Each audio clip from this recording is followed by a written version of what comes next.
not your basic field sharp. Alright, here we have a Spyderco 204 triangle sharp maker. It's a bit of an unconventional setup as opposed to usual crock sticks, which are a porcelain-based ceramic. These, used by the Spyderco 204 sharp maker, are alumina, or aluminum oxide. They're synthetic sapphire.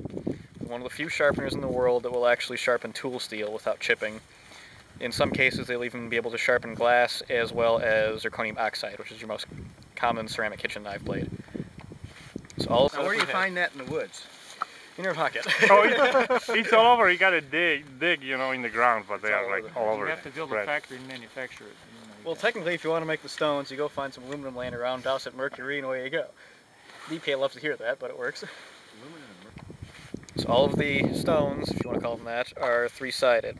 3 corners, 3 flat sides, 1 groove. The groove is meant to sharpen darts, arrowheads, whatnot. The other sides are for knives, swords, axes, it doesn't care. General process is, look, on a standard stone, you would have it laying flat, and you would try to sharpen horizontally. The problem with that is, as you're making the stroke, occasionally you change the angle per stroke, and that can throw off the knife edge. Whereas this setup, because the angle's fixed vertically, all you have to do is keep the blade fixed vertically. It's much easier, much more controllable. Start with the base. The base has a number of ports on it. You can screw it down to a bench if you want, because we're on concrete, that's not going to work too well. One side has a 30-degree bevel. The other side has a 20-degree bevel. The section over here is a 12.5-degree bevel. That's only for scissors, shears, stuff like that. For general field knives, it's usually better to go with the 40-degree bevel. It's not as sharp, but it'll last a lot longer. The 15-degree is usually a bit better for kitchen knives, where you want to go through much more fine materials like vegetables and whatnot, because you're doing woodworking out in the wilderness. 20 degrees is usually the better way to go. Alumina is one of the few ceramics that does not have to be lubricated, so there's no need for oils, no need for anything like that. They have to be sitting in snow, so they're a bit wet. So you have 2 sets of stones. You have the medium stones, which go first.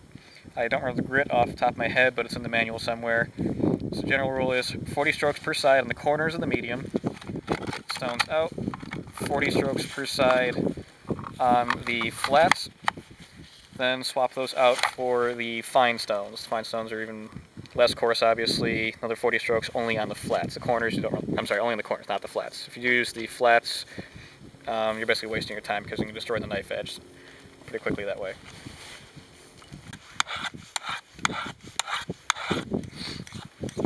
Now I switch to the fine stones.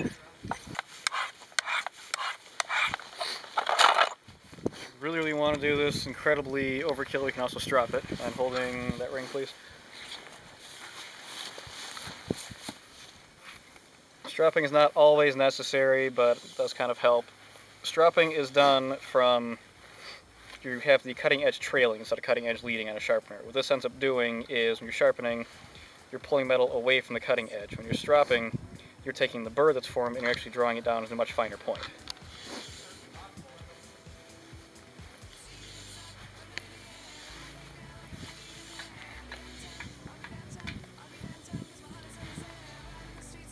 As you can see close up, that is almost a mirror finish on that edge now. Let me stop going for a second and try something else here. Oh, wow, wow. Good shape. Yep. And that knife is not ready to use. Cool. You else want to give it a shot?